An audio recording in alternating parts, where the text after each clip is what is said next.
You're watching Drakewing Gaming. Enjoy the video. Hey guys and gals, Nary here from Drakewing Gaming, and some of you may on Twitter, The Gaming Dragged It In, coming back at you another Let's Play episode of Moonlight Castle. So we are running the latest update, the 2.0 version, and it has all updated character sprites, y'all. These are like from the previews that I've seen, these character sprites are gorgeous, and I cannot wait for y'all to take a look at them. Anyway, let's go ahead and jump right back in. Alarm chain, you are up. Let's go. Alright.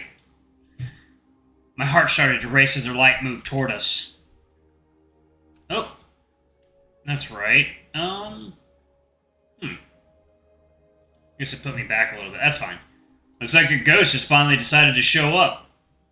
Enough of the sass. If you keep it up like that, I'd rather be wrong. Yes, there we go. Much better. Russell blinded us with his phone's flashlight loaded after a few seconds. These ones look alive, don't you think so? Liam wasn't really looking until the bull finished saying that.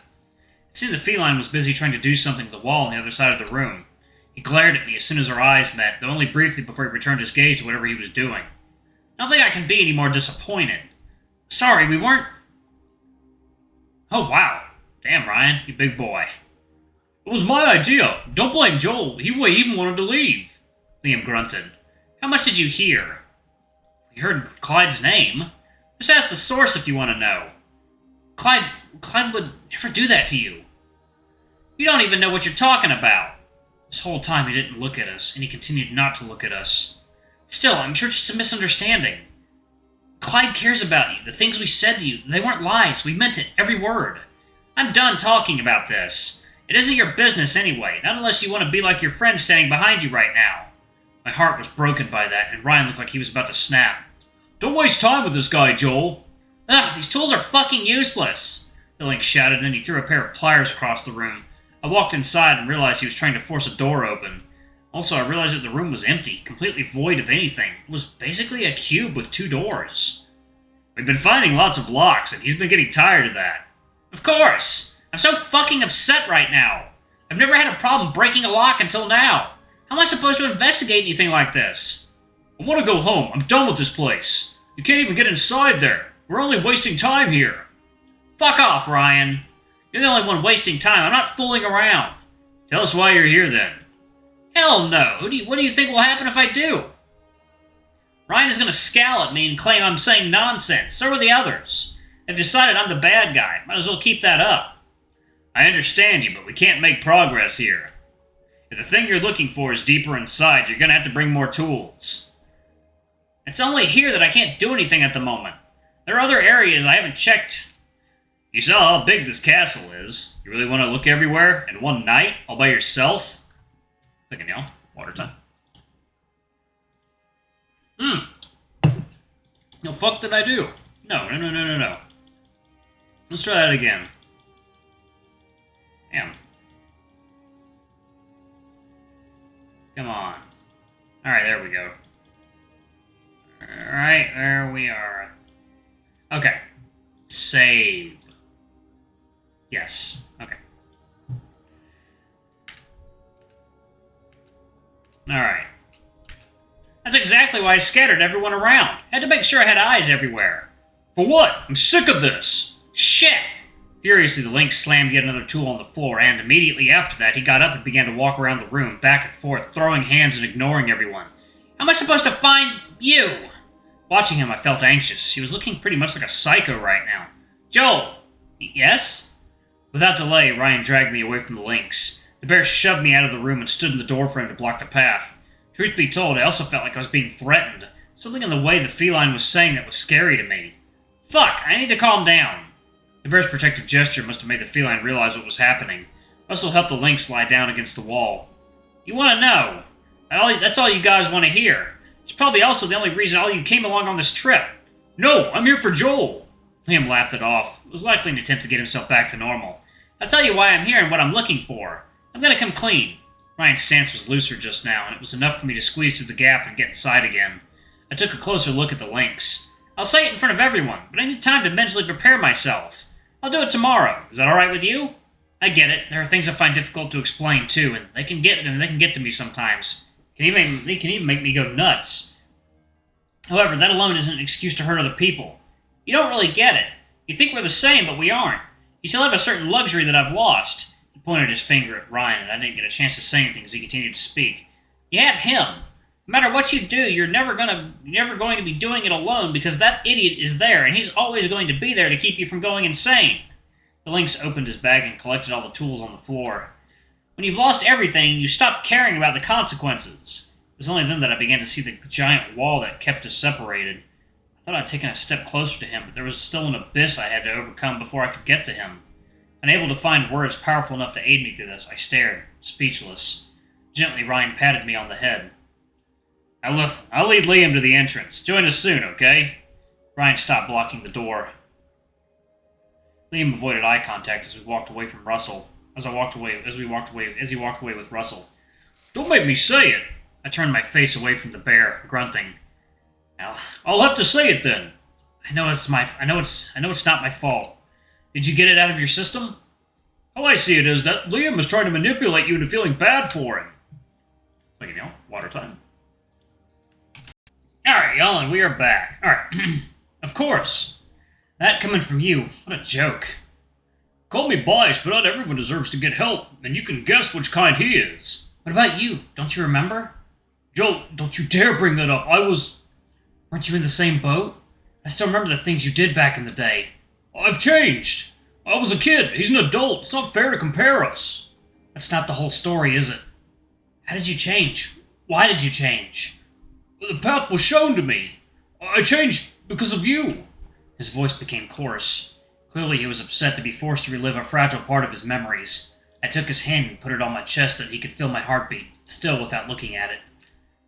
I look at Liam and I can't help seeing you. He's the person you would have become, and it hurts when I see it. He's trying to change, but he doesn't know how. Nobody's taught him anything. It's not too late. We can still bring him back. Ryan, please let me help him. Or I'll forsake you too. He struggled, but he broke free from my hand and pushed me away in the process. I turned around to face him. I'd said and done worse, but I'd never meant to hurt him. He just needed to see what I saw. You're stupid, you big idiot, hopeless dork. You hear me? Dropping it just like that? I hate you so much right now. The things you said, they went right here. He placed on his heart the hand I was holding. I was too harsh, wasn't I? He only wanted to protect me. I'm sorry.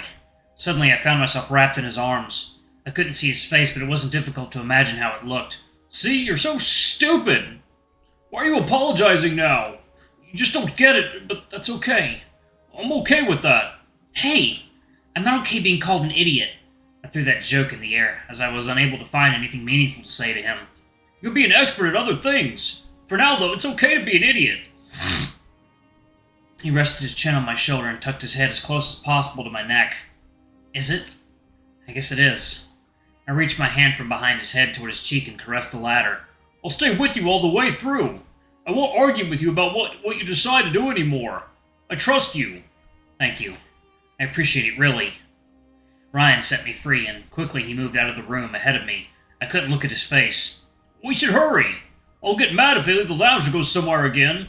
I wasn't sure if I was only imagining it, but it seemed Ryan was touching his face the whole time that we were walking back to the lounge. Yeah, y'all are getting, like, fucking possessed or something. Look at all the boys. Oh, they're so cute. We were the last to join everyone in the lounge. All of them were already talking to each other about what they found during their exploration. I, however, was too exhausted to really listen to what they said, and it seemed the rain had already stopped before I knew it. Are you good, Ryan? Yeah? Why? I don't know. You look like Blake. Tired, Patrice. The word is tired. It's just been a rough day. I can't wait to lie down in my bed. Second now.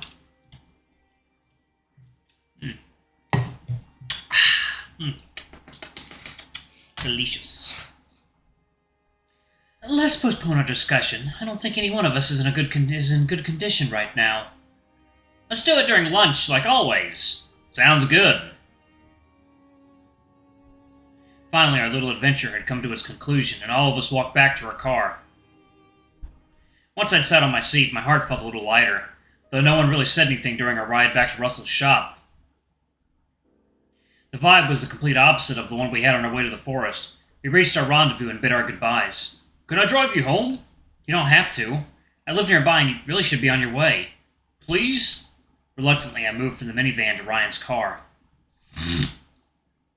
The atmosphere didn't really change at all. We didn't say a single word for the entire ride. I felt puzzled and confused, but I wasn't sure if I should feel guilty or not. There, we've arrived. Thank you for the ride, Ryan. Good night. Joel! As I was walking away from the car, the bear called out my name. His voice was shaking, it was tearing me apart. However, I held myself together and turned myself around to face him. That look didn't help me keep it together at all. What is it? I stand by what I said. I believe in you, and I always will. Don't ever forget that, okay? The same goes for you. Remember that we're supporting each other. That's all I need. There's something else I need to tell you, too. But I know that now that isn't the right time, so I'm going to tell you some other time. Maybe I'll tell you when whatever this mess is all sorted out first, when all of us have less stuff to think about. He looked nervous. What should I say to him? There we go. I leaned myself forward and kissed him on the cheek. I thought of it as just a friendly sign of affection. However, now that I looked at his reaction, he probably thought of something more. Nevertheless, I was too tired to think about it too much. Good night! And the bear just drove off after that. I waved at him with a smile as I watched him go. Honestly, I just wanted the day to be over, so I simply walked into my apartment. Maybe I'd freak out over it tomorrow or something. That night, I didn't bother to do anything before I jumped into my bed and readily fell asleep. Day 3. Nice. Oh yeah. Slowly I regained consciousness. My brain felt numb. I could feel the warmth of sunlight, and it made my bed much cozier than I could ever imagine. It was morning, wasn't it? I didn't feel like opening my eyes. I was ready neither to get up nor leave the bed. I just wanted to get a little more sleep. The alarm hadn't gone off, and Ryan hadn't called me. Surely I was allowed to remain still underneath the warm blanket and sink myself into the mattress. It was just so comfortable. I replayed in my head the events of yesterday and soon realized how messy of a train of thought they were. Irritated, I put away my plushie and opened my eyes. Pushed out of drowsiness, I became more aware and awake. Second, y'all. It is, in fact, water time.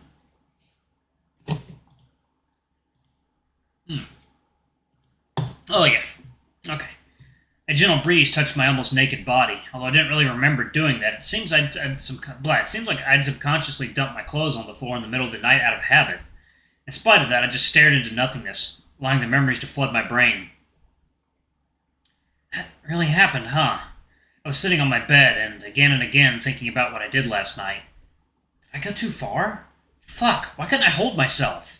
Hopelessly, I was trying to come up with excuses for what I'd done. I was just too tired. There weren't any thoughts behind it. That's it. I felt ashamed. However, my hat had been left near the entrance, so even though I needed it the most right now, it wasn't there for me. I took several deep breaths, aiming to be rid of the flashy red in my cheeks. Also, I thought back to the things that happened before the stupid peck, and I couldn't help thinking that they were just as weird, if not more. Maybe a shower could help me organize the mess in my head. I got into my bathroom and began thinking about the sudden headaches that I had. It was kind of scary how unnaturally fast and simply out of the blue they struck. The first one even made my heart throb, and it was so strong that it completely clouded my judgment. Scary, yet weirdly enough, intriguing. It felt as if I was charmed somehow. Coming out of the shower, I dried my fur, and the next part was what I'd always hated, brushing. Grooming myself, I kept thinking about the castle. However, soon afterward, oh, goodness. Am I going to sneeze again? No, I'm not. Okay, I'm all good. Alright. And it seems like we're going to pause it right there, y'all. Alright, thank y'all so much for watching. Don't forget to like, comment, subscribe, ring that notification bell, and check out our Patreon if you can. It always helps. Before I go, I'm going to give a quick shout out to our lovely bronze tier patrons. Thank y'all for all you do for the channel. We greatly appreciate your support. Thank you to our silver tier patron, Cade Silvermoon. Thank you for going a bit above and beyond. We greatly appreciate it. And thank you to our gold tier patron, Amr. You're awesome. We love you. Thank you for subbing to our ultimate tier. Anyway, if y'all want to get your names in the credits, get access to our not safe for work contents as little as $5. Alrighty, I love you all, and I'll see y'all in the next video. Bye-bye!